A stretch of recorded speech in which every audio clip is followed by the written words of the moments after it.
बिस्मिल्लाहिर्रहमानिर्रहीम। अस्सलामु अलैकुम। हमारे चैनल कहानी हब ऑफिशियल में खुशामदीद। नाजरीन, मैं आज आपके लिए इंतहाई खौफनाक और दिलचस्प कहानी लेकर आई हूँ।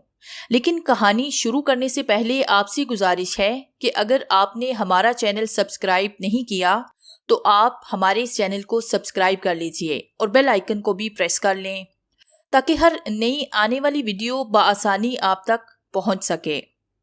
पेशे खिदमत है कफन पोश नावल एपिसोड नंबर 7। वो जो कोई भी था मेरी बला से, मर चुका हो या जिंदा हो, लेकिन मैं उसे अब ज्यादा देर बर्दाश्त नहीं कर सकता था। यूं भी गाड़ी अब यूनिवर्सिटी कैंप से चंद गज के फासले पर रुकी और मुझे जल्द अज जल्द असगर राजा की दस्तार बंदी करके सरूप की हैरियत मालूम करने के लिए अमर राज के पास पहुंचना था। लेकिन गारमो फिर गायब था और गारमो के बगैर मैं अब अमर राज और पार्वती के पास नहीं पहुंच सकता था। गुलाम आपके करीब मौजूद है। गारमो की आवाज फिर कहीं बहुत करीब से सुनाई दी। मैं गाड़ी से नीचे उतर आया। गारमो, क्या ये गाड़ी एक्सीडेंट का शिकार नहीं हो सकती? और मेरी हैरतज़दा आंखों ने देखा कि गाड़ी बगैर ड्राइवर के बहुत तेजी से बैक होने लगी। दूसरी तरफ से वापडा का बिजली का ट्रक आ रहा था और तौबा है, दोनों गाड़ियों में एक जबरदस्त तसादुम हुआ जिसके बाद ऐसी होलनाक आवाज उठी कि आदमियों के एज़ा और गाड़ियों के इंजर पिंजर एक एक साथ फिजा में दूर दूर तक उड़ रहे थे। गारमो ने बढ़कर मेरा हाथ थामा। चल लम्हों के लिए मेरी आंखें बंद सी हो गई। गारमो मुझसे कह रहा था, आका, वो दाढ़ी वाला इब्राहिम लंकन के कद का आदमी असगर राजा है। यहाँ यूनिवर्सिटी कैंप्स में नौजवान तालिब इल्मों और तालिबात को चर्स का आदी बनाकर उनके हाथों शरपसंद तालिब इल्मों का कत्ल आम करना इसका पेशा है। मैं असगर राजा को हैरत से देखता रह गया। वो इसी कैंप्स में बीए में मेरा क्लास फेलो था। तालिब इल्म उससे नफरत करते थे, लेकिन उसने चंद तरक्की पसंद लड़कों और लड़कियों को अपना दोस्त बनाया। कैंप्स में उसके लड़के उसे रासपुतीन कहा करते। फिर वो एक सियासी पार्टी से मुंसलिक स्टूडेंट लीडर बन गया, लेकिन मेरे सामने आने से वो हमेशा कतराता रहा। उसके साथियों ने एक मासूम लड़की को अगवा करने की कोशिश की, लेकिन मेरी वजह से वो इस कोशिश में नाकाम हो गई। लेकिन लड़कियां तो यहाँ बहुत थी। वो जब चाहता कोई और लड़की उससे उठवा सकता, लेकिन उसे दुख इस बात का था कि उसके दो बेहतरीन साथी गायब हो गए थे। पुलिस और हुकूमत की शबाना रोज कोशिश के बावजूद अब तक इनका पता नहीं चल सका। असगर राजा को सिर्फ इतना इल्म था कि अगर धोखे से भी कभी उसकी उंगली मेरी जानिब गई तो उसका अपना हशर भी अपने दो साथियों से मुख्तलिफ ना होगा। लेकिन अब जिस जमाने का मैं जिक्र कर रहा हूँ, असगर राजा अमूरे तलबा उसका वजीर तो ना था, लेकिन तलबा के मामले में उसकी हुकूमत उसे काफी तगड़ी बना रही थी। उसे सरकारी गाड़ी मिली थी। पुलिस वालों को हुक्म था कि असगर राजा के हुक्म को सुने और तस्लीम करें। उसे भयानक तजवीज़ थी कि मुल्क भर में मोहल्ले मोहल्ले यूथ सेंटर कायम किए जाएं। ये तमाम यूथ सेंटर एक महसूस सियासी पार्टी के आजमूदा कार और वफादार अराकीन पर मुश्तमिल हो। फिर इनकी सेंटरों के अराकीन जिले सतह पर यूथ कौंसिल तश्कील दें और ये वही काम करे जो इनसे कहा जाए। हेलो राजा, ओह हेलो सिकंदर, मैं तो तुम्हें बहुत अरसे से तलाश कर रहा था। आप जैसे इशारा करते वो मुझे पकड़कर आपके हवाले कर देता। मजाक नहीं, मुझे वाकई आपकी जरूरत थी। कासिम दादा की मौजूदगी में राजा साहिब मेरी क्या जरूरत पड़ गई? तो आजकल कासिम दादा के लिए काम कर रहे हो। बहरहाल इस वक्त कासिम दादा के हुक्म पर आपके पास हाजिर हुआ हूँ। वो चल लम्हे अपनी तेज निगाहों से घूरता रहा। अब तुम यहाँ से नहीं जा सकते जब तक मैं कासिम दादा को फोन न कर लूं। दादा को मियाँ साहिब ने एक जरूरी काम से मुल्तान भेजा है। कौन मियाँ साहिब? उसके लहजे में अब भी शुबा था। जब आपको हालात का इल्म नहीं तो मैं मियाँ साहिब का नाम आपको नहीं बता सकता। अलबत्ता मुझे उस लड़की और उसके भाइयों का पता चाहिए। सिकंदर, मुझे अपने कानों पर यकीन नहीं आ रहा कि तुम हमारे लिए काम करने को तैयार हो गए हो। पता बताइए राजा साहिब, मेरे पास ज्यादा वक्त नहीं। अब ऐसी भी क्या जल्दी है यार? उससे मेरे कांधे पे हाथ रखते हुए कहा। आज तो जश्न मनाने का दिन है कि तुम हमारे साथ हो, लेकिन मुझे फौरन मियाँ साहिब को रिपोर्ट पेश करना है। मुलाकातें तो इंशाल्लाह होती रहेंगी। वो फिर कुछ देर के लिए सोच में पड़ा, फिर एक ठंडी सांस भर के बोला, न जाने सिकंदर, मुझे क्यों यकीन नहीं आ रहा कि तुम हमारे साथ हो। मैं तुम्हें लड़की दिखाई देता हूँ, आगे तुम जानो और मियाँ साहिब जाने। यूं नहीं राजा, मैंने मुस्कुराते हुए कहा, सिर्फ लड़की के दिखा देने से काम नहीं चलेगा, तुम्हें मुझके उसका घर भी दिखाना होगा। सिकंदर, मेरा वहाँ जाना ठीक नहीं। मैं अगर उसके घर के आसपास भी देखा गया तो हुकूमत बदनाम हो जाएगी, खास तौर पर ऐसे वक्त जब मैं परसों तुलबा के ओहदा निभाने जा रहा हूँ। मुबारक हो, लेकिन तुम पर किसी भी किस्म की कोई भी बात नहीं आएगी। हम टांगा पकड़ लेते हैं, मुझे दूर से मकान दिखाकर आगे बढ़ जाना, मैं वहीं उतर जाऊंगा। मेरे पास गाड़ी है, ये तो और भी अच्छा है। वैसे लड़की का नाम बिल्किस है, फलसफा में MA फाइनल कर रही है। हाँ राजा, मुझे फिर हंसी आ गई। तुम लोग मुझे पढ़ने कहाँ देते हो? कब तक पढ़ोगे सिकंदर? वो बुजुर्गों की तरह मुझे समझाने लगा। तुम अंग्रेजी में MA कर चुके हो, अब ये फलसफे का हामहा चक्कर चला बैठे। यहाँ तक कि तुम्हें अमली जिंदगी में कहीं बहुत अच्छा सेट हो जाना चाहिए था। कहो तो ऊपर तुम्हारी बात करूं, यहाँ उसने एक बहुत बड़े आदमी का नाम लिया था। शुक्रिया दोस्त, मैंने इंकसारी से कहा। जिंदगी ने खुद मुझे एक जगह सेट कर लिया है और अब मैं जहाँ भी हूँ खुश हूँ। तुम्हारी मर्जी, उसने कंधे उचकाते हुए कहा। मैं तो चाहता था कि हम माजी के इतलाफात माजी में दफन कर दें। वैसे इस वक्त मुल्क में कोई ऐसा ओहदा नहीं जो तुम्हारी पहुंच से बाहर हो, सिर्फ मेरे उंगली उठाने की देर है। तुमने बिल्किस की तरफ उंगली उठा दी, यही तुम्हारी मेहरबानी है, वरना कई दिन तो मुझे उसकी तलाश में लग जाते। तुम बिल्किस को जानते हो? उसने हैरत से पूछा। तुम तो इस तरह पूछ रहे हो राजा जैसे कोई पूछे क्या तुमने कभी चांद देखा है? जाओ, ये चांद मैंने तुम्हें दिया। उसने बड़े लिच्चर से अंदाज में हंसते हुए कहा। खैर छोड़ो इन सब बातों को, और मैं तुम्हें उसका घर दिखा दूं। उसने अपनी लंबी गर्दन उठाकर देखा। चारों तरफ से उसके चमचे हमें घेरे हुए खड़े थे और दूर होने के बावजूद मैं उनकी जीपों में पिस्तल साफ तौर पर देख सकता था। शायद उसने भी मेरे ख्यालात को भांप लिया था। मेरा काम कुछ इस नोयत का है, सिकंदर के इन लोगों को साथ रखना पड़ता है। बाहर आकर हम उसकी नई मजदा गाड़ी में बैठे। गाड़ी शहर का एक गुंडा हमीदे ड्राइव कर रहा था। मुझे देखकर वो जल्दी से गाड़ी से बाहर आया और मेरे पाँव छूकर बोला, बड़े दिनों के बाद दीदार होवे सिकंदर मियां। हाँ, आखिरी बार हमीदे हमारी मुलाकात मोहल्ले की एक दुकान में हुई थी जहाँ तुम अपना गुंडा टैक्स लेने आए थे। ये लंगड़ी टांग उस दिन की गवाह है। सिकंदर मियां बहुत दिन हॉस्पिटल में पड़ा रहा, फिर राजा की मेहरबानी से यहाँ ड्राइवरी का काम मिल गया है।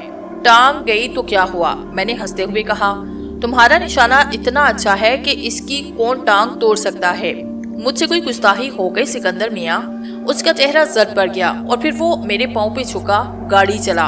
असगर राजा के गुस्से में झंझलाती हुई आवाज सुनाई दी और वो गड़बड़ाकर ड्राइविंग सीट पर बैठ गया। गाड़ी जब कैंप से रवाना हुई तो राजा ने पूछा, ये तुमसे बहुत मरगूब मालूम होता है। नहीं, ये सब कुछ आपकी खुशामद में कर रहा है। और राजा का छोटा सा सीना मुर्गे की तरह फैल गया। हम बहुत जरा कासिम दादा के घर चलेंगे। क्यों? राजा इसहा उछला जैसे बिच्छू ने डक मार दिया हो। वक्त का कोई भरोसा नहीं राजा, मैंने संजीदगी से कहा। मैं अपना पिस्टल जमाले के पास भूल आया हूँ। मेरे पास तो है पिस्टल। नहीं राजा, मैं दूसरों के पिस्टल पर भरोसा करने का आदी नहीं, लेकिन मेरे पास वक्त नहीं। या यूं है कि मुझसे डर रहे हो? ऐसी कोई बात नहीं, अब हमारा और तुम्हारा काज एक ही है। पहले कासिम दादा के घर चलो, उसने हमीदे को ऑर्डर दिया और गाड़ी दादा के घर की तरफ मुड़ गई। राजा, ये बिल्किस तुम्हारे रास्ते में कहाँ से आ गई? मैंने कुछ देर के बाद पूछा। बिल्किस नहीं, उसका भाई हमारे रास्ते में आया। उसके लहजे में बड़ी फिरौनियत थी। मैं समझा नहीं। मैंने बिल्किस के भाई को बहुत समझाया कि हमारी पार्टी की मुखालफत छोड़ दे, लेकिन मेरा ख्याल है कि अब बात उसकी समझ में आ जाएगी। किस तरह? मैंने इंसान बनकर पूछा। तुम अभी तक बहुत मासूम हो सिकंदर। जब हम किसी को सजा देने पर आते हैं तो इस सजा को देखकर तुम्हारा फलसफा अहलाकियात लरज उठता है, मगर बिल्किस बेचारी तो सियासत की अलिफ बे से भी वाकिफ नहीं। मैंने लजाजत से कहा। राजा अगर कुछ देर मेरे लहजे पर गौर करता रहा, फिर उसने एक साथ कहा लगाया। मैं समझता हूँ सिकंदर, इस केस में तुम्हारा इंतखाब करके इन लोगों ने गलती की है। फिर वो संजीदा हो गया। मैं तो यहाँ तक कहने को तैयार हूँ कि शायद तुम्हारा कासिम दादा उसके कोई ताल्लुक नहीं और तुम मुझसे कोई बहुत बड़ा खेल खेलने जा रहे हो। ये कहते हुए उसने जल्दी से अपने पिस्टल पर हाथ डालना चाहा, लेकिन उससे कहीं ज्यादा तेजी से मेरा हाथ उसकी गर्दन पे पड़ा और वो एक खचकोले लेकर मेरी गोद में आ पड़ा। मेरे लिए क्या हुक्म है सिकंदर साहिब? हमीदे ने आईना में देखते हुए पूछा। इसी तरह चलते रहो कासिम दादा के अड्डे पर। आका, आपको सरूप की भी खबर लेना है। हस्बे मामूल गारमू ने कहीं मेरे करीब से सरगोशी की। ठीक है, मैंने ज़ेरे लब कहा। मैं हमीदे को यहीं उतार देता हूँ। तुम्हें मालूम है इन लोगों ने सरूप को कहाँ रखा है? सरूप अमरराज के घर एक तहखाने में बंद है। हमीदे, गाड़ी यहीं रोको। हमीदे ने गाड़ी साइड में करके रोकी और हम दोनों बाहर निकल आए। अब तुम जा सकते हो हमीदे, जो हुक्म सिकंदर मियां, उसने एक तरफ जाते हुए कहा। लेकिन सुनो हमीदे, तुम्हें मालूम है मैं अपनी बात दोहराने का आदी नहीं। मुझे मालूम है सिकंदर मियां, तो तुम्हें ये मालूम होना चाहिए कि तुम्हें इस वाक़े का कोई इल्म नहीं। तुमने राजा को लेकर मेरे साथ कैंप से जरूर चले जाना है। फिर राजा ने तुम्हें रास्ते में उतारा और अब तुम्हें मालूम नहीं कि राजा या उसकी गाड़ी कहाँ है। हाँ सिकंदर मियाँ, शाबाश, अब तुम जाओ। इसके जाते ही कारमू मेरे सामने आया। उसने झुककर मुझे ताज़ीम दी और कहा कि कासिम दादा के घर पर पुलिस और हुकूमत के बहुत से आला अफसर जमा हैं। मेरी बात सुनो कारमू, मुझे मालूम था कि कासिम दादा के जख्मी होने की बात ज्यादा देर तक छुपी नहीं रहेगी और इस वक्त तक वहाँ तहकीकात के लिए काफी लोग जमा हो चुके होंगे, लेकिन सिवाय इस लड़की के जो कमरे से निकलकर भागी थी, वहाँ हमें किसी और ने नहीं देखा। या फिर हमारे खिलाफ दूसरा गवाह असगर राजा हो सकता है जो इस वक्त बेहोश गाड़ी में पड़ा हुआ है। तुम असगर राजा को वहीं ले जाओ जहाँ जमा कर लेकर गए थे। मुझे डर है कि बिल्किस और उसके भाइयों को कहीं अगवा ना कर लिया गया हो। आका, आप इस गुलाम को हुक्म दे कि सरूप को तहखाने से निकाल लाऊं, वरना उसकी हालत बहुत नाजुक हो जाएगी। मुझे ये सारी बातें बड़ी अजीब लग रही थी। मैं इन मावराई ताकतों के चक्कर में पड़कर बेएतमादी का शिकार होता जा रहा था, लेकिन हालात कुछ इस तवातर के साथ पेश आ रहे थे कि बेयक वक्त इतनी जानिब निगाह रखना कुछ अकेले के बस की बात न थी। मुझे फौरी तौर पर कोई फैसला करना था, या तो अपने सारे काम कारमू पर छोड़कर खुद इत्मीनान से एक सचमुच प्रिंस जैसी जिंदगी बसर करूं और अपने अंदर के इंसान को हमेशा के लिए मार डालूं, या फिर कारमू को हमेशा के लिए रुखसत करूं और पहले की तरह खुद को हालात के रुख बहने दूं। मगर पुष्पा के हाथों में अपने अजीज जान दोस्त रहीम से जमाना हुआ जुदा हो चुका था और मुझे अब तक नहीं मालूम हो सका कि पुष्पा ने रहीम को कहाँ छुपाया है। अब यही सूरत-ए-हाल सरूप की बीवी शांति की थी, जिसे कारमू की मदद के बगैर मैं दोबारा हासिल नहीं कर सकता था। दूसरी जानिब खुद सरूप न जाने किन अजियतों से गुजर रहा हो, लेकिन अगर मैं सरूप की मदद को जाऊं तो उस वक्त तक बिल्किस बेआबरू हो चुकी होगी। और मैं बिल्किस को जानता था। वो मेरी क्लास की वाहिद लड़की थी जो जब भी क्लास में आती तो महसूस होता जैसे उसका बदन चांदी और सोने के ज़रात से गूंद कर बनाया गया हो। यूनिवर्सिटी में उसका कोई दोस्त ना था, लेकिन हर दूसरा तालिब इल्म उसकी दोस्ती का दावा करता। मुझे उससे कभी बात करने की जरूरत ना हुई, लेकिन अचानक क्यों मैंने खुद को उसका मुहाफिज समझ लिया। हम सब की हिफाजत करने वाला तो अल्लाह है जो अपने बंदों पर बहुत मेहरबान है, लेकिन अल्लाह की राह में ये जिंदगी अगर किसी की आबरू बचाने में काम आए तो अपने रब से मैं तो ये कह सकता था कि या इलाही, मैं खुद तो अपनी जिंदगी की हिफाजत नहीं कर पाया, लेकिन तेरी राह और तेरे नाम और तेरे फजल से तेरे नेक बंदों की जिंदगी बचाने में अपना नजराना जान पेश करता हूँ। मुझे बिल्किस का घर मालूम न था। मुझे ये भी मालूम न था कि वो कौन लोग थे जो अपने सियासी मकासद के हसूल के लिए बिल्किस जैसी पाकीज़गी को बेलिबास करना चाहते थे। उसकी एक ही सूरत थी कि छुपकर बिल्किस की नकलो हरकत पर नजर रखी जाए। मियाँ साहिब जहन्नुम रसीद हो चुके थे। मियाँ साहिब जिस गुंडे कासिम दादा के खातू से अगवा कराना चाहते थे वो अंधा और अपाहिज हो चुका था। असगर राजा जैसे दरमियाने तबके में इब्लीस को कैंप से उठाने के लिए दलाली फजाइज अंजाम देने थे। वो अपनी कार में उस वक्त बेहोश पड़ा था। मुझे मालूम था कि अगर ये इस वक्त की हुक्मरान पार्टी की अना का मसला था तो मियाँ साहिब के अचानक एक्सीडेंट, कासिम दादा पर हमला और असगर राजा के अगवा की कड़ियां अचानक मिला ली गई होंगी और बड़े लोगों के लिए बिल्किस और उसके भाइयों को हासिल करने के लिए नए तार हिलाने में कोई ज्यादा देर ना लगी होगी। कारमू आका, गर्मी के कुछ देर के लिए मेरी शक्ल तब्दील हो सकती है। कैसी शक्ल मेरे आका? बात यह है कि पुलिस नाकर्दा गुनाही की सजा में कई हफ्तों से हर शहर और देहात में मुझे तलाश कर रही है। मैं बिल्किस को उसी सूरत बचा सकता हूँ कि अपनी शक्ल तब्दील करके उसके अगवा करने वालों पर अपनी निगाह रखूं। आका, जिस वक्त आप असगर राजा से बिल्किस के बारे में गुफ्तगू कर रहे थे, मैंने आपकी आइंदा हिदायत तक उसे और उसके भाइयों को एक महफूज मुकाम पर मुंतकिल कर दिया है। हर अच्छे गुलाम को अपने आका की फिक्र से एक कदम आगे चलना पड़ता है। फिर असगर राजा को कैंपसी में डाल आओ। सरूप को मामला निपटाकर हम फिर किसी वक्त असगर राजा से बात करेंगे। हुक्म की तामील होगी आका, आप मेरे साथ तशरीफ लाइए। और फिर उसने आहिस्ता से मेरा हाथ पकड़ा और दूसरे ही लम्हे उस महल में मौजूद था जो देवी ने बख्शिश के तौर पर मुझे इनायत किया था। यहाँ बेशुमार मुलाजिम हैं आका, जिन्हें महल की हर बात का पता है और वो आपकी हुक्म की तामील को अपना फर्ज समझेंगे। लेकिन सरूप, वो अपने कॉटेज में उस वक्त अपने वफादार साथियों के साथ मौजूद हैं और उन्हें सिर्फ इतना मालूम है कि आप अमर रात से एक जबरदस्त लड़ाई के बाद उन्हें जंगल वाले कॉटेज में छोड़कर शांति को तलाश करने गए हैं। लेकिन ये सब कुछ किस तरह हुआ? मैं आपकी शक्ल बनाकर अपने चंद साथियों के साथ वहां गया था। चुनाचे थोड़ी सी मज़ाहमत के बाद सरूप को कॉटेज पहुंचा दिया गया। वो कुछ जख्मी जरूर हो गए थे, लेकिन अब बिल्कुल ठीक है। बस अब इजाजत चाहूंगा, असगर राजा को कैंप पहुंचाना है। लेकिन कारमू होश में आने के बाद वो बहुत शोर मचाएगा। नहीं मेरे आका, उसे सिर्फ इतना याद रहेगा जैसे उसने कोई परेशान कुन ख्वाब देखा था। ठीक है, राजा को कैंप छोड़ कर आओ। और ये कहते हुए मैं ड्राइंग रूम में दाखिल हो गया। وہ ڈرائنگ روم تھا یا دنیا بھر کی آسائشوں کو جمع کر کے خیالی جنت کا کوئی ٹکڑا زمین پر لا کر رکھ دیا گیا تھا۔ میں نے سجاوٹ کی اتنی بیش قیمت اشیاء اپنی زندگی میں پہلے کبھی نہ دیکھی تھی۔ فرش پر ایران ترکی کے بیش قیمت قالین بچھے تھے، صوفوں اور میزوں پر سونے چاندی کے کام کی پچا کاری تھی۔ دیواروں پر دنیا کے عظیم ترین مصوروں کے شاہکار آویزاں تھے۔ خوش آمدید آقا، ایک نسوانی آواز نے مجھے چونکا دیا۔ ایک 20-22 برس کا نادر روزگار مجسمہ حسن چڑھ کر مجھے سلام پیش کر رہا تھا۔ وہ شلوار قمیص میں ملبوس تھی، لیکن اس کا حسن اس ملبوس سے چھلک رہا تھا۔ تمہارا کیا نام ہے؟ کنیز کا نام صرف کنیز ہوتا ہے میرے آقا، حمام تیار ہے، غسل فرما لیجئے۔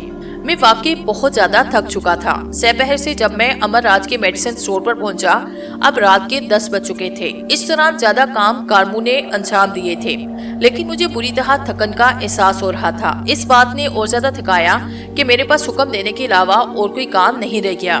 غسل کرنے کے بعد جب میں باہر نکلا تو جسم و جان میں ایک سرور کسی کیفیت طاری تھی۔ یہ کیسی زندگی ہے کہ ابھی سب کچھ ہے، اور ابھی جب اس خواب جیسی زندگی سے آنکھ کھلے گی تو دشمنوں کی ٹھوکریں ہوں گی اور اپنا لہو لہان بدن ہوگا۔ ابھی میں کھانے کی میز پر بیٹھا ہی تھا کہ میرے قریب سے ایک آواز سنائی دی، پرنس، میں تمہیں خوش آمدید کہنے آئی ہوں۔ آواز تھی کہ محسوس ہوتا تھا جیسے میں سکندر نہیں بلکہ خود کوئی دل آویز نشہ ہوں۔ نشہ مجھ میں ہے یا معزز خاتون آپ کی آواز میں؟ میں نے ادھر ادھر دیکھتے ہوئے زیر لب کہا، مجھے صرف یہ حکم ہے کہ آپ کو نئے مکان میں دیوی کی جانب سے خوش آمدید کہوں۔ آپ نے یہاں تشریف لا کر جو مدبرانہ فیصلہ کیا ہے، اس پر اپنی دیوی کی طرف سے مبارکباد پیش کروں، اور اگر میں یہاں نہ آتا تو یقیناً آپ کسی حوالات میں پڑے ہوتے۔ شفاخانے اور حوالات میری زندگی کا ایک حصہ ہیں۔ محترم خاتون، آپ کی بڑی نوازش ہوگی اگر میرے چھوٹے سے مکان میں آپ مجھے دوبارہ واپس بھیج دیں۔ اور ابھی میں نے جملہ پورا ادا نہ کیا تھا کہ ہر چیز میری نگاہوں کے سامنے سے غائب ہو گئی۔ ہیرے جواہرات سے جگمگاتا ہوا ایک بڑا کمرہ تھا، جہاں ایک جانب ایک حسین لڑکی بیٹھی تھی۔ رنگ برنگے مہین بادل ایک چادر کی طرح اس کے ارد گرد امڈ رہے تھے کہ ان رنگین لہروں کی اوٹ سے اگر کبھی اس کے بدن کی کوئی جھلک نظر آ بھی جاتی تو ایسے لگتا جیسے آنکھوں پر بجلی سی گر گئی۔ تخت کے کھل نیچے خاموش شعلوں میں گھرا نسوانی حسن کا مکمل نمونہ خاموشی سے جل رہا تھا۔ کچھ لمحے میں شعلے اس لڑکی کو اس طرح چاٹ گئے کہ اس کی راکھ تک وہاں باقی نہ رہی۔ میری سمجھ میں نہیں آ رہا تھا کہ سب کچھ کیا ہو رہا ہے، اور وہ لڑکی کس جرم میں اتنی خاموشی سے جل مری۔ پرنس دیوی کو آپ کے حضور اس کنیز کی گستاخی پسند نہ آئی تھی، ایک لڑکی مؤدب انداز میں سر جھکائے مجھ سے کہہ رہی تھی۔ منظر اچانک پھر بدل گیا اور میں دوبارہ پھر اس محل میں اپنی کھانے کی میز پر بیٹھا تھا، لیکن مجھے وہ تبدیلی اور وہ سب کچھ بڑا برا لگا۔ یہ سب کچھ میں نے اس طرح قبول کیا جیسے میں نے اپنی نجی زندگی قبول کر لی تھی۔ اپنی نجی زندگی پر غور کرتے ہوئے مجھے سروپ کی بیوی شانتی یاد آئی، جسے گارمو میرے حکم پر قاسم دادا کی گڈو سے بچا کر اسی محل میں لے آیا۔ شانتی کہاں ہے؟ میں نے لڑکی سے دریافت کیا۔ وہ اپنے کمرے میں ہے آقا، انہوں نے کھانا کھایا، انہیں آپ کا انتظار تھا، کہو کھانے پر ان کا انتظار ہو رہا ہے۔ لڑکی مجھے تعظیم دیتے ہوئی الٹے پاؤں واپس چلی گئی اور تھوڑی دیر کے بعد شانتی کے ساتھ ڈرائنگ روم میں واپس آ گئی۔ سچ یہ ہے کہ شانتی کے چہرے پر ایسا نکھار تھا جیسے ابھی ابھی کوئی کلی چٹک کر گلاب بنی ہو۔ ایک بار اس کے چہرے پر نظر پڑی تو وہیں چم کر رہ گئی۔ میں نے اپنی زندگی میں تم سے زیادہ جھوٹا آدمی نہیں دیکھا سکندر، اس نے بھری ہوئی نظروں سے کہا۔ پہلے قصور تو بتاؤ، یہ بتاؤ کہ تم نے اپنی اصل حیثیت کو مجھ سے کیوں چھپایا؟ تم نے مجھ سے کب پوچھا تھا؟ خیر کھانا تو شروع کرو۔ نہیں، ابھی بہت سی باتیں پوچھنی ہیں۔ وہ مجھ سے ذرا دور ہٹ کر بیٹھ گئی۔ پہلے کھانا کھاؤ شانتی، پھر میں تمہاری ساری باتوں کا جواب دے دوں گا۔ پھر وہ جب تک کھانا کھاتے رہی اس نے میرے کسی سوال کا جواب نہیں دیا۔ شاید اس کی وجہ یہ ہے کہ اتنی بہت سی مؤدب لڑکیوں کو دیکھ کر اسے خیال آیا ہو کہ اسے مجھ سے اتنے بے تکلف انداز میں سب کے سامنے باتیں نہیں کرنا چاہیے۔ کھانا ختم کر کے ہم سٹنگ روم میں آ کر بیٹھ گئے۔ ایک لڑکی چاندی کی ٹرالی میں مشروبات اور پھل رکھ کر ادب سے واپس چلی گئی۔ اس کے جاتے ہی شانتی میرے برابر صوفے پر آ کر بیٹھ گئی۔ سکندر، یہ سب کچھ کیا ہے؟ میں واقعی پاگل ہو جاؤں گی۔ لیکن وہ خود مجھ سے اتنا قریب آ گئی تھی کہ میری جگہ کوئی اور ہوتا تو سچ مچ پاگل ہو گیا ہوتا۔ اس نے شاید ابھی ابھی نہا کر گلابی رنگ کی ساڑی بدلی تھی اور میری سمجھ میں یہ بات نہیں آ رہی تھی کہ کیا وہ کاٹیج سے یہ لباس اپنے ساتھ لے کر آئی تھی۔ مجھے اعتراف ہے کہ عورتوں سے باتیں کرنے کا ڈنگ مجھے نہیں آتا، لیکن ساتھ ہی ساتھ مجھے اس بات کا بھی اعتراف ہے کہ وہ میرے دوست کی بیوی تھی۔ اب میرے بارے میں زیادہ مت سوچو سکندر، مجھے صرف یہ بتاؤ کہ اتنے بہت سے اور اتنے قیمتی ملبوسات اور زیورات مجھے دینے کا تمہیں کہاں سے حق پہنچ گیا؟ लेकिन ये दूसरी बात। पहली बात ये है कि तुम एक प्रिंस हो और ये बात तुमने कॉटेज में मुझसे क्यों छिपाई? उसका चेहरा गुस्से में थोड़ा और गुलाबी हुआ और मैं ये बात समझने से कासिर था कि वो वाकई गुस्से में है या खुद को गुस्से में जाहिर करना चाह रही है। ताज्जुब है तुमने स्वरूप के बारे में अब तक मुझसे कोई सवाल न किया, मैंने मौजू बदलते हुए कहा। वो हैरत से मेरा मुंह देखने लगी। क्यों?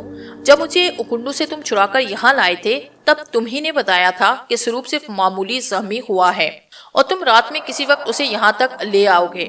चलो यूं ही सही, मैं समझ गया कि गारमू बदमाशों के सामने मेरा भेष बदल कर आया होगा और शांति से उसी ने ये बात कही होगी। पर शांति, मेरे आने के बाद तो तुम्हें मुझसे पूछना चाहिए था कि स्वरूप कहाँ है। मुझे तुम पर एतमाद है सिकंदर कि जब तुम अकेले इतने गुंडों पर हावी हो सकते हो तो स्वरूप के लिए तुम अपनी जान भी दे सकते हो। वो जहाँ भी होगा खैरियत से होगा, और फर्ज करो कि वो खैरियत से ना हो तो मेरा दिल गवाही देता है कि तुम जैसे दोस्त की मौजूदगी में वो खैरियत से ही होगा, वरना तुम तन्हा ना आते। उसका कातिल इस वक्त तुम मेरे हवाले कर चुके होते। खैर ये बताओ कि सब कुछ जाने के बावजूद कि मैं स्वरूप की बीवी हूँ, तुम्हें इतने कीमती तोहफे देने का मुझे क्या हक पहुँचता है? तोहफे वापिस कर दो, मैंने आहिस्ता से मुस्कुराते हुए कहा। और तुम बुरा नहीं मानोगे? नहीं, क्योंकि कम से कम तुम मेरा एक तोहफा ये सारी अपनी खुशी से कबूल कर चुकी हो। इसलिए सिकंदर कि तुम्हारी मुलाजमा ने जो मेरी खिदमत के लिए मामूर की गई, उसने मुझसे कहा कि तुम्हारे आने से पहले मैं तुम्हारे पसंदीदा रंग की ये साड़ी पहन लूं, और तुमने महज उसके कहने की बिना पर ये साड़ी पहन ली। हाँ, वो आयशा से बोली, शायद तुम्हारी दौलत ने मुझे मशहूर कर लिया है। सिर्फ दौलत ने? मेरी दोस्ती ने नहीं। तुम मेरे नहीं स्वरूप के दोस्त हो। अगर तुम मुझे स्वरूप से पहले मिलती तो इस बड़ी दुनिया में तुम तन्हा मेरी दोस्त होती। वो हैरत से मेरा चेहरा तकने लगी। क्या तुम सच कह रही हो? शांति, मुझ में बहुत सी खराबियां हैं, लेकिन मैं झूठ कभी नहीं बोलता। फिर तुमने मुझसे ये क्यों नहीं बताया कि तुम एक बेहद दौलतमंद आदमी हो? इससे क्या फर्क पड़ता है? बहुत फर्क पड़ता है। अगर मुझे ये मालूम होता कि तुम इतने बड़े आदमी हो तो जब तुम हमारे कॉटेज में आए तभी मैं स्वरूप से कह देती कि वो तुम्हें इस मुल्क के बहुत बड़े क्लिनिक में दाखिल कराए। मैंने तो तुम्हें अपना जैसा गरीब समझकर तुम्हारी सेवा की, और ये कहते हुए कोशिश के बावजूद वो अपने आंसू जब्त न कर सकी। ईमान की बात तो ये है कि ये औरत मेरी समझ में ना आ रही थी। अब मेरे सामने सिर्फ एक ही रास्ता था कि स्वरूप खैरियत से वापस आए और उसकी ये खूबसूरत अमानत उसे सौंपकर मैं इसकी तरफ से हमेशा के लिए अपने दिल के दरवाजे बंद कर लूं। रोते रोते उसने अपने रुखसार मेरे शाने पे रखे और मैं जिसे गोलियों और हंजरों की काट की जलन कभी महसूस ना हुई थी, यूं महसूस करने लगा कि मेरे शाने पर किसी ने अंगारे रख दिए हो। शांति, प्लीज मेरा थोड़ा सा ख्याल करो, मैंने खुशामदी लहजे में कहा। तुमने जहाँ अपना रुखसार रखा इतना हिस्सा अब तक एक बड़े अंगारे के बराबर जल चुका है। अरे हाँ, वो अपना रोना भूलकर दफातर संभल कर बैठ गई। वो तुम्हारी पुष्पा कहाँ है? बुलाऊं? मैंने मुस्कुराते हुए पूछा। जले कहीं और हो इल्जाम मुझ पर रख रहे हो। देखो, मैं पुष्पा को सच सच बता दूंगी कि उसकी मौजूदगी के बावजूद ये तुम्हारे शहजादे साहिब मेरा चेहरा देखकर कभी कभी बहकने लगते हैं। मैं तो कुछ भी नहीं बहका शांति, मुझे तो स्वरूप बेचारी पर रहम आता है। तुम्हारे इस तपते हुस्न ने उसके तो पूरे वजूद को जला के राख कर दिया होगा, जब ही तो अमर राज जैसे चूहे के हाथ आसानी से आ गया। सिकंदर, तुम्हें बात काटना खूब आती है। अपनी इस पुष्पा को बुलावना, तुम भी क्या याद करोगी? मैंने सोफे से उठते हुए कहा, अभी बुलाता हूँ। सिटिंग रूम से जैसे ही बाहर निकला, दरवाजे से लगी हुई मुलाजमा सर झुकाई खड़ी थी और पहली बार मुझे एहसास हुआ कि यहाँ की तमाम लड़कियाँ एक उम्र और एक शक्ल की हैं। सिर्फ उनके रंग बिरंगे लिबास उन्हें एक दूसरे से मुख्तलिफ करते हैं। क्या नाम है तुम्हारा? मैंने उस लड़की से पूछा। तारामती, मेरे आका, उसने झुककर मेरे पैर छूते हुए कहा। अमरराज कहाँ है? बराबर के कमरे में। बराबर के कमरे में? मैंने हैरत से पूछा। और वो कोई एहतजाज भी नहीं कर रहा था। मेरा मतलब है उसके शोर करने या चीखने वगैरह की कोई आवाज नहीं आ रही। देवी ने उसकी याददाश्त उससे छीन ली। फिर जिस आदमी को यही याद ना हो कि वो कौन है, वो क्या एहतजाज करेगा आका? बहरहाल उसे सिटिंग रूम में लाया जाए। ये कहते हुए मैं कमरे में वापस आया। तुम कैसी हो? शांति तिंक कर बोली। मैं तो समझी थी कि पुष्पा को इस तरह अपने साथ लेकर आओगे जैसे कोई बादशाह अपने साथ मलका को लेकर आता है। वो भी आ जाती है। ये वादा करो उसे देखकर घबरा न जाओगी। पता नहीं हम दोनों में से कौन किसे देखकर घबराए, वो कुछ सोचती हुई बोली। लेकिन जैसे ही दरवाजे पर उसकी नजर पड़ी, उससे सख्ता हो गया। सामने अमरराज खड़ा था, शांति का साबिक शोहर, जिससे स्वरूपमती शांति को छीनकर अपने घर ले आया था। सिकंदर, ये तुम्हें कहाँ मिला? जहाँ तुमने मुझे स्वरूप की तलाश में भेजा था। शांति आहिस्ता आहिस्ता अमरराज की तरफ बढ़ रही थी। अमरराज मुझे और शांति को इस तरह तक रहा था जैसे जिंदगी भर पहली में हमसे मिला हो। शांति ने उसके करीब पहुंचकर चंद लम्हे उसके चेहरे को गौर से देखा और फिर अचानक उसका भरपूर थप्पड़ अमरराज के चेहरे पर पड़ा। बेगैरत, बेहया, یہ کہتے ہوئے وہ واپس مڑی اور میرے سینے سے لگ کر پھوٹ پھوٹ کر رونے لگی۔ اسی لمحے مجھے اپنے قریب سے گارمو کی آواز سنائی دی، آقا سروپ مر گیا۔ شانتی کا جسم ہولے ہولے میرے وجود میں کانپ رہا تھا۔ سروپ مر گیا؟ سرگوشی میں گارمو کے یہ الفاظ مجھے ایسے محسوس ہوئے جیسے بے خبری میں خاموشی سے کوئی سینے میں خنجر اتار دے۔ میرے سامنے کھڑا ہوا امر راج شانتی کو اس طرح دیکھ رہا تھا جیسے کوئی اجنبی کسی اجنبی کو پہچانے کی کوشش کر رہا ہو۔ گارمو نے شاید اس کی یادداشت جس سے چھین لی تھی۔ شانتی میرے سینے سے سر لگائے آہستہ آہستہ سسکیاں بہ رہی تھی۔ اپنے سابق شوہر کو دیکھ کر اس کے وہ تمام زخم تازہ ہو گئے جو امر راج کی اذیت پسندی نے اس کے سنہرے بدن پر نیلے داغوں کی شکل میں پہل کی طرح ثبت کر دیے تھے۔ اب میری سمجھ میں نہیں آ رہا تھا کہ شانتی کو کن الفاظ میں سروپ کے مرنے کی خبر پہنچاؤں۔ وہ سروپ سے نفرت کرتی تھی آقا۔ مجھے گارمو کی آواز پھر سرگوشی میں سنائی دی، چپ ہو جاؤ۔ میں غصے سے چیخ پڑا۔ شانتی سمجھی شاید میں اسے رونے سے منع کر رہا ہوں۔ وہ ایک جھٹکے سے مجھ سے علیحدہ ہو گئی۔ اس کے گلابی رخسار آنسو سے بھیگے تھے اور وہ مجھے ایسی رحم طلب نظروں سے دیکھ رہی تھی جیسے میں نے کسی چھوٹی سی گڑیا کو اٹھا کر زمین پر پٹک دیا ہو۔ لیکن ایک ساتھ اس کی نگاہیں میرے پیروں پر پڑی جہاں چمکیلے سامنے رنگ کا نوعمر لڑکا میرے قدموں پر پڑا زیر لب کہہ رہا ہو، رحم میرے آقا رحم۔ اور تب دفتن ہی شانتی کی سمجھ میں آیا کہ غلطی اس سے نہیں بلکہ میرے اس غلام سے ہوئی ہے۔ اٹھ جاؤ گارمو، میں نے اپنے غصے پر قابو پاتے ہوئے کہا، اور آئندہ میرے خیالوں سے آگے سفر کرنے کی جرت نہ کرنا۔ آقا کا حکم میرے سر آنکھوں پر۔ تم اچانک اتنے بے رحم کیوں ہو جاتے ہو سکندر؟ شانتی نے جھجکتے ہوئے مجھ سے سوال کیا۔ اور یہ کون آدمی ہے؟ میرا ایک ملازم۔ اور میں نے سوچا کہ شانتی کو سروپ کی موت کی اطلاع دینے کے لیے شاید یہی مناسب وقت ہے۔ یہ ایک انتہائی افسوسناک خبر لے کر آیا ہے، میں نے آہستہ سے کہا۔ سروپ کے بارے میں؟ ہاں، سروپ تمہارے اس سابق شوہر امر راج کے تہانے سے بحفاظت تمام اپنے کاٹیج پہنچا دیا گیا تھا۔ بظاہر وہ ٹھیک ٹھاک معلوم ہوتا تھا، لیکن ابھی کچھ دیر پہلے وہ اچانک مر گیا۔ وہ چند لمحے بت بنی ہوئی میرا چہرہ دیکھتی رہی، پھر سر جھکا کر اس نے زیر لب کہا، مجھے معلوم تھا سکندر کہ وہ کسی دن اتنی ہی خاموشی سے چلا جائے گا۔ کیسے؟ تمہیں کیسے معلوم ہوا؟ تم نے پہلے تو کبھی اس کا ذکر نہیں کیا۔ وہ دل کا مریض تھا سکندر، ڈاکٹروں نے اسے مسلسل آرام کا مشورہ دیا تھا، لیکن پچھلے ایک سال سے شاید وہ چند راتیں ہی سو سکا۔ لیکن شانتی، میں نے تعجب سے پوچھا، کیا سروپ اتنا بڑا تھا کہ اس کے لیے تمہاری آنکھوں میں ایک بھی آنسو نہیں؟ میرے پاس دکھاوے کا ایک بھی آنسو نہیں سکندر۔ کیا تم مجھے جلد از جلد کاٹیج بھجوا سکتے ہو؟ ابھی چند منٹ کے اندر، لیکن کریا کرم سے پہلے ایک بار اس کا چہرہ دیکھنا ضرور چاہوں گی۔ اس کا کریا کرم تو اب صبح ہی ہوگا۔ میں تمہارے ساتھ چلوں؟ نہیں سکندر، کاٹیج میں میری حیثیت سروپ کے نائب کی ہے۔ اس وقت اس کے تمام آدمی اسے الوداع سلام کہنے کے لیے اس کی ارتھی کے اطراف جمع ہوں گے۔ ہمیں باہمی مشورے سے بہت سی باتیں طے کرنا ہوں گی، اور شاید ایسے موقع پر وہ لوگ کسی اجنبی کو اپنے درمیان پسند نہ کریں۔ لیکن تمہارا اور سروپ کا مجرم امر راج کے سامنے کھڑا ہے۔ اس کے بارے میں کوئی آخری فیصلہ تو تم ہی کو کرنا ہے۔ یہ فیصلہ 2-1 دن کے انتظار کے بعد ہو سکتا ہے، اس نے دروازے کی طرف بڑھتے ہوئے کہا۔ میں اس وقت جلد سے جلد کاٹیج پر پہنچنا چاہتی ہوں۔ گارمو، غلام حکم کا منتظر ہے۔ شانتی کو ایک جیپ میں تم خود کاٹیج چھوڑاؤ۔ پھر میں نے شانتی کی طرف مڑتے ہوئے کہا، وہاں تمہیں جس چیز کی ضرورت ہو تم بلا جھجک گارمو کو حکم دے سکتی ہو۔ سروپ کی جگہ لینے کے لیے کئی دعوے دار ہو سکتے ہیں، اس نے جیسے خود سے کہا، لیکن مجھے اپنی جانب متوجہ پا کر اچانک چپ ہو گئی۔ کون لوگ ہیں وہ؟ میں نے نرمی سے اس کے شانے پر ہاتھ رکھتے ہوئے کہا، یہ تو اب وہیں جا کر معلوم ہوگا۔ لیکن سکندر، کیا تم یہاں سے 2-4 ایسے آدمیوں کا انتظام کر سکتے ہو جن پر میں مکمل بھروسہ کر سکوں؟ تم جب کاٹیج پہنچو گی تو میرے آدمی وہاں موجود ہوں گے جو ضرورت پڑنے پر تمہاری ہر قسم کی مدد کریں گے۔ یہ کہتے ہوئے میں نے گارمو کی جانب دیکھا۔ گارمو نے میرا مطلب سمجھ کر پھر سر جھکایا اور شانتی کو ساتھ لے کر باہر نکل گیا۔ اب میرے محسن سروپ کا قاتل امر راج کمرے میں تنہا میرے سامنے کھڑا تھا، لیکن ایک بے دست دشمن سے بات کرنے میں کوئی مزہ نہ تھا۔ امر راج کو اس کے گھر واپس بھیج دیا جائے، میں نے بیزاری سے کہا، اور اس کی برداشت اسے واپس کر دی جائے۔ بسرو چشم آقا، لڑکی نے شرمندہ سے ہوتے ہوئے ادب سے جواب دیا، لیکن دوسرے مجرم جمالے سے صبح ناشتے کے بعد ملاقات کروں گا۔ رات کافی بیت چکی تھی اور میں نے ہنگامہ اس دن گزارا تھا۔ شاید یہی وجہ تھی، لیکن اداسی کی بنا پر بستر پر لیٹتے ہی میری آنکھیں خود بخود بند ہوتی چلی گئی۔ صبح ہوتے ہی اچانک ایک سنسنی خیز احساس سے میری آنکھ کھولی۔ صبح ہوتے میں بستر پر لیٹا ہوا تھا اور سفید ساڑی میں ملبوس ایک چاند کی طرح دمکتا چہرہ میری پیشانی کو بوسہ دے رہا تھا۔ تم تو بڑے جیدار مرد ہو سکندر، اس نے ہنستے ہوئے پوچھا۔ پھر عورتوں سے اتنا ڈرتے کیوں ہو؟ آپ کون ہیں؟ میں نے غصے سے پوچھا۔ اور رات کی اس پہر میرے کمرے میں کیا کر رہی ہیں؟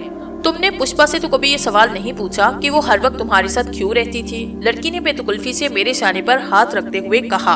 اوہ تو تم نرگس ہو، وہ لڑکی جس کا پشپا نے آریتن جسم حاصل کیا تھا؟ نہیں، وہ اب بھی میری گھبراہٹ دیکھ کر مزے لے رہی تھی۔ میں نرگس نہیں بلکہ اس کی بے شمار کنیزوں میں سے ایک کنیز ہوں۔ بڑی دیر کے بعد تمہاری نرگس کو میرا خیال آیا، میں نے تنزیہ لہجے میں کہا۔ پولیس مجھے مردہ سمجھ کر ایک جنگل میں پھینک آئی تھی، تب تم لوگوں نے جو کیا، تمہاری صدی کی تاجدار ہزائی نس نرگس صاحبہ کا اقبال بلند رہے۔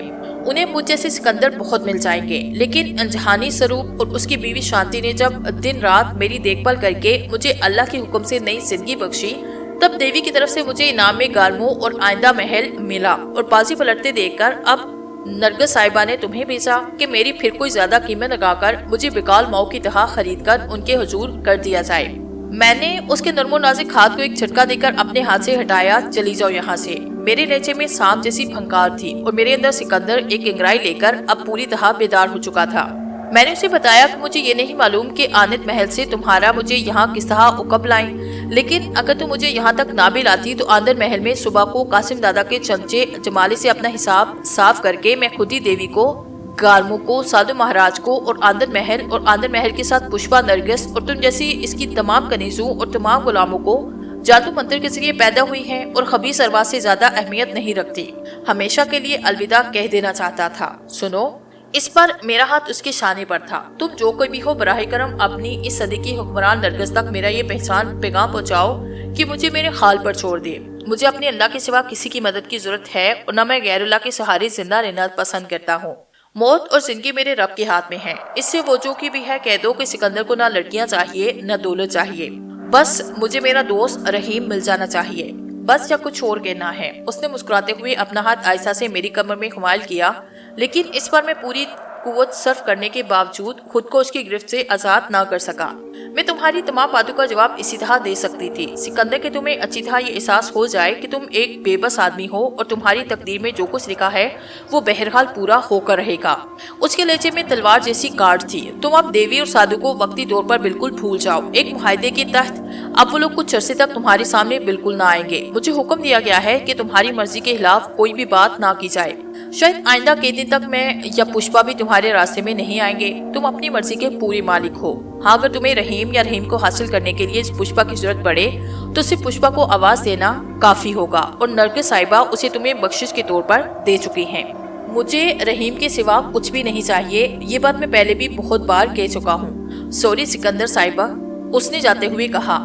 بعض مصلحتوں کی بنا پر آپ رحیم کو کچھ دن کے لیے بالکل بھول جائیں۔ جاتی جاتی وہ دروازے پر رکی اور کہنے لگی، پشپا بہرحال آپ کی خدمت پر مأمور رہے گی۔ اسے آپ ایک طرح سے اپنا باڈی گارڈ تصور کر سکتے ہیں، ایک ایسا محافظ جسے آپ کی جاسوسی کی حفاظت کرنے کا حکم دیا جا چکا ہے۔ صبح کو 11 بجے کے قریب میری آنکھ کھلی۔ خدا کا شکر ادا کیا کہ میں اپنے گھر پہ اپنے بستر پر موجود ہوں۔ مجھے ایسے لگا جیسے میں بیان خواب دیکھ کر بیدار ہوا ہوں۔ صحن میں کئی دن کے اخبارات جمع ہو گئے، ہر طرف گرد جمی تھی۔ سوچا کہ گھر کو ٹھیک ٹھاک کروں، بعد کو نہا دھو کر شہر کے حالات کا جائزہ لینے کے بعد کوئی اگلا قدم اٹھاؤں گا۔ ابھی بستر پر سے اٹھا ہی تھا کہ دروازے پر ہلکی سی دستک سنائی دی، اور نہ جانے کیوں مجھے پہلی بار خود اپنے اوپر رحم آیا۔ اس دروازے پر مدت سے پولیس یا دشمنوں کے علاوہ کسی دوست نے دستخط نہ دی تھی۔ دبے قدموں میں صحن پار کر کے دروازے کے پاس گیا۔ کواڑ کے سوراخ سے، جو خاص طور سے اس مقصد کے لیے بنایا گیا تھا، احتیاط سے باہر جاؤں گا تو استاد چنگا، ایک شاگرد نصیرے، بے چینی سے دروازہ پیٹ رہا تھا۔ مجھے تعجب اس بات پر ہوا کہ استاد کو اچانک میرے آنے کی اطلاع کس نے دی۔ میں نے جلدی سے دروازہ کھول کر ہاتھ پکڑ کر جلدی سے نصیرے کو اندر کیا اور پھر دروازہ بند کرتے ہوئے پوچھا، کیسے آنا ہوا نصیرے؟ تمہیں استاد نے بلایا ہے۔ استاد کو میرے گھر پہنچنے کی اطلاع کس نے دی؟ پتہ نہیں۔ میں کھاڑی میں پہنچا تو استاد باہر ٹہل رہے تھے۔ مجھے دیکھتے ہی کہنے لگے کہ سکندر کو بلاؤ، اور رحمت علی سے کہتے ہوئے جانا کہ کھاڑی میں شام کو 1 من مٹھائی پہنچ جائے۔ میری آنکھیں نم ہو گئی۔ استاد چنگا کہ اگر کوئی اپنا بیٹا ہوتا تب بھی وہ شاید اس سے اتنی محبت نہ کرتے جتنی استاد مجھ سے محبت کرتے تھے، لیکن وہ ٹوٹ کر جس طرح مجھ سے پیار کرتے، میں بدلے میں اب تک ان کے لیے کچھ بھی نہ کر سکا۔